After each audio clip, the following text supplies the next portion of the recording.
got a new toy today in at the Gray Matter Lab, and I want to start this initial impressions review off with an unboxing. So let's check this out first. This package comes from Edge Fitness Systems out of Ohio.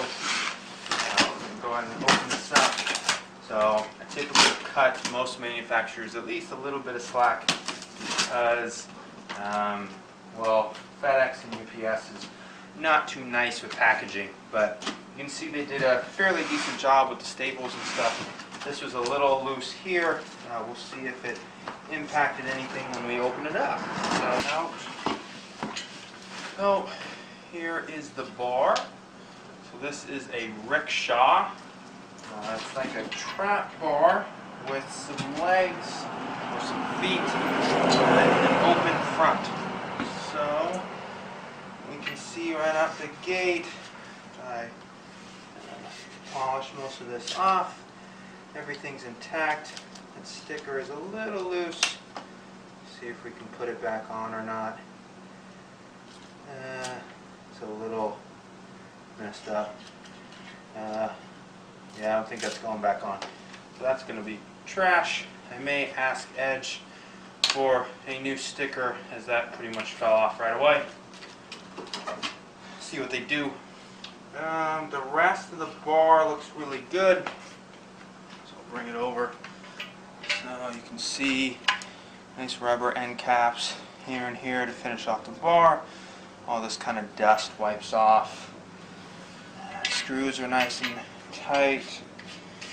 End caps here, so everything looks nice and professional and finished instead of having these big gaping holes on the ends. Welds are nice and clean. Everything looks good. I don't see any dents or dings out the gate, so that's a good start. That means that they put enough protective coating in there on the main part of the bar. Okay, so this is the first set of feet. You see here, we got again a nice rubber thick end cap here, nice and clean. Welds all look really good, really solid, nice and smoothed out. Good thick rubber feet on the bottom. Everything looks good. No dents, no dings. Everything in working order. Got in there. Get the second foot out here. Okay. Let's clean this guy off. So, little inconsistency here. Maybe you'll find the other pieces in the box. This foot was wrapped. Doesn't look like the other ones were. Not a big deal, as we saw that one was perfectly intact.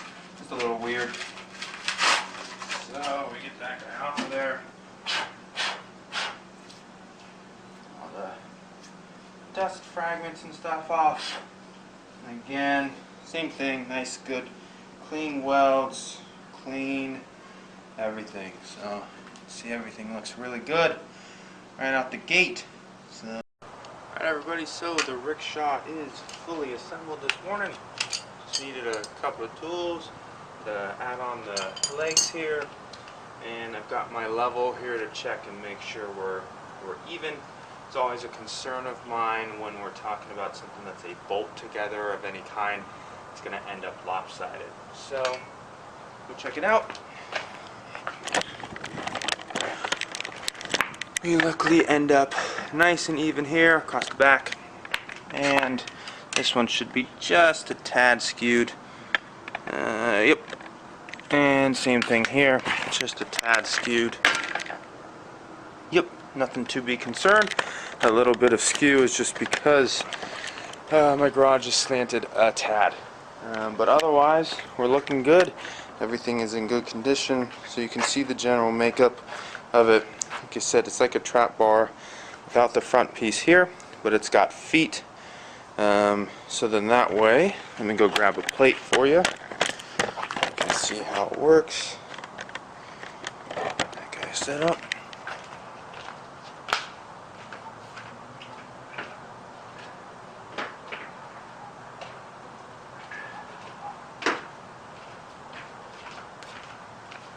got a full-size bumper here.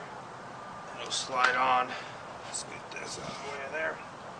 Slide on nice and easy. So there's no having to get it up or anything like that. We've got about half an inch of clearance or so. So that's perfect. That'll make loading and unloading very easy, regardless of your athlete. So for instance, my wife and I will both use this.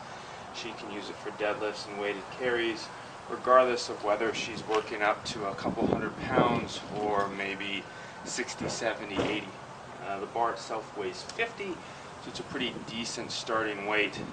It's only off by a couple from your standard 45-pound bar. That makes that calculation easy. That's it right now for the introductory piece before I use it for a while. So here we go. Okay, so after a month of use, I'm very happy with this bar. I wanted it to replace my trap bar and farmer's walk bars for deadlifts and weighted carries, looking for a solution that was user-friendly for setup, both for myself and my wife. The bar does exactly that. The feet are the huge selling point here, making loading and adjustments a breeze. They also seem to negate the issues with trap bars where they roll out of place or you struggle to find the right grip setup. The bar has room for about 6 45s per side, and that's with my deep dish plates. If you have slimmer plates, you should have no issues loading the bar appropriately. I was concerned about the flat feet making deadlift reps a pain, much like hex plates, but that's not the case. As long as your form keeps you locked in, and it should, you will be solid. Downsides: for weighted carries, the bar is pseudo one-sided. This means you either carry it backwards every other set, or you do a quick 180 turn at the end of each set. Backwards isn't bad for lighter sets, but I wouldn't do it for a PR. The bar weighs about 50 pounds, which it would be nice if it was an even 45 just to make the normal calculations easier, and there's no knurling on the handles. That's common for specialty bars, but just be warned for heavier sets. The worst part of this bar so far is storage. I can't quite find a solid place to put the bar as it's short and boxy. So hanging on the wall, it'll stick out a ways, and on the floor, it's taking up a lot of room. What's this done, though, is forced me to use the bar for things like dips, push-ups, rows, and shrugs. So I just end up getting more out of it. From cost comparison, Rogue's trap bars are in the same ballpark, and Elite Fitness Rickshaw is more expensive. You can certainly grab a trap bar from Cat for quite a bit less, but you won't get the benefits of the feet. Plus, I've heard bad things about the quality, plate loading ability, and more. In the end, if you're looking for a trap bar, I'd highly recommend taking a look at the Rickshaw. If you have needs like mine, then I think Edge Fitness is a perfect fit.